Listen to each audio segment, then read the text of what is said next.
Our temperatures were in the mid to upper 70s, low 80s across the board for southeast Georgia, northeast Florida. And the winds are calm now. They're going to be breezy again in the afternoon as we have more storms in our area.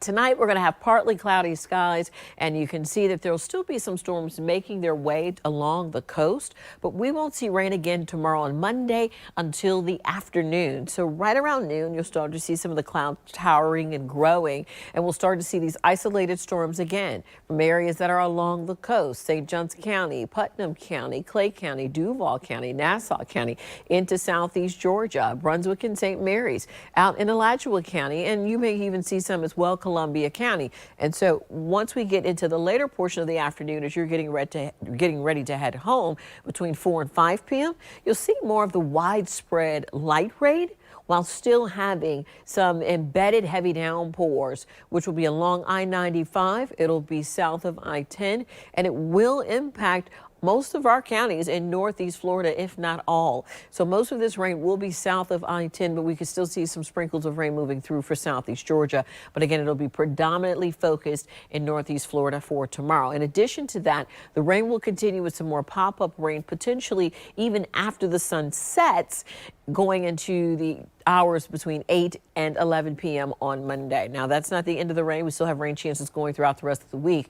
However, over the next 24 to 48 hours along the coast, we're looking at about 1.7 to about 2 inches from Mayport down the Palm Coast.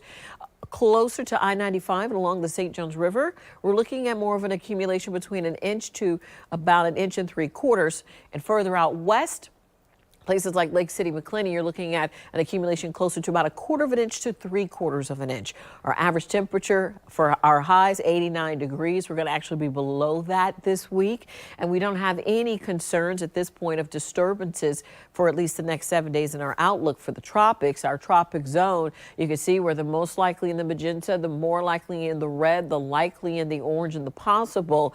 And even though we're heading into the peak of hurricane season as of September 10th, this was when we really have a lot of activity. This week has been very inactive, if you will. Looking at the long-term models for the GFS and the Euro, seeing more of the same. But going into that latter half of September, we could see the tropics gearing up again. As you get up in the morning tomorrow, we'll be in the low to up to mid 70s across the board, peaking into the mid to upper 80s, low 90s across the board for the afternoon. And here's a quick look at my 3-day and 7-day forecast. A 70% chance for storms on Monday and Tuesday. And then on Wednesday, it drops down to 50%, 40% chance to a 30% chance Thursday through Saturday, and Sunday, 20%.